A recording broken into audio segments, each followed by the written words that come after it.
Allah Almighty compares the reappearance of the Savior to the peak of the sun in the Quran.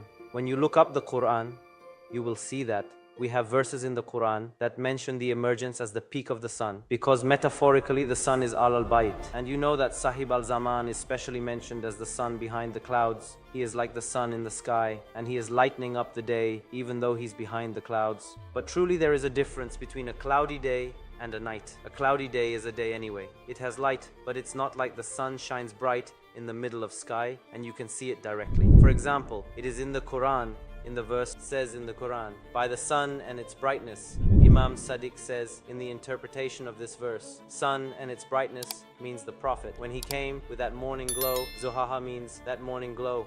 It's very interesting. But they didn't let this sun continue. Night came and covered it. What is the only way to guide at night? The moon. In the next verse it says, and the moon as it follows it, it means, and the moon that comes after him, it comes right after the sun. The night came because the wilayat of Allah was rejected by some people. But the moon is still shining. His light is not his own. The light of the moon belongs to the same sun. Even the fact that the wilaya is equated with the moon in religious literature is because it has no light of its own and only reflects the light of the sun. The Prophet of Islam said, the sun is me and the moon is Ali. When you didn't have access to me through him, find the way in darkness. And the day as it unveils it, wanahar, it means noon. Noon is the peak time of the sun's shining.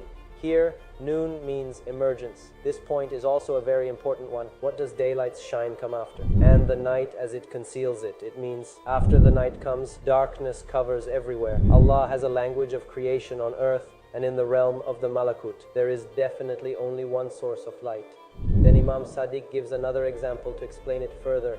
And as for Thamud, we showed and made clear to them the path of truth through our messenger, but they preferred blindness to guidance. See how beautifully the Quran expresses it. It says, if a person is blind, even if the sun is shining, it wouldn't make any difference for him. It says, there was the sun, but some of them stubbornly preferred blindness over guidance. It discusses istihbab, it means they themselves preferred it. So the sa'iqah of disgracing torment sees them. He says, lightning strikes them. Regarding this verse, Imam Sadiq, peace be upon him, says, it refers to the reappearance of Imam Mahdi, which is like lightning for them. Do you know how reappearance is for them? For them it is like the painful torment for what they earned. The reappearance of the Savior is as a punishment for them. They've been guided, but when the nights came and took the place of the day, they got lost. Here, two categories of believers, wilaya followers, are explained. 1. Those who remain steadfast. 2. Those who turn away from guidance and lose their faith. One is a believer in the morning, but till the afternoon he loses his faith and becomes a disbeliever. It is also in hadiths. It says that people leave their houses in the morning, having faith and belief, but when they return at night, they're disbelievers. I know someone who has been in the morning procession of Imam Hussein for about 60-70 years. He lost his faith by watching 2 satellite TV channels. When the Quran discusses Thamud here, it explains the same Thamud in another verse. In verse 17 of Surah Fusilat, it says, the people of Thamud, because they chose to go astray,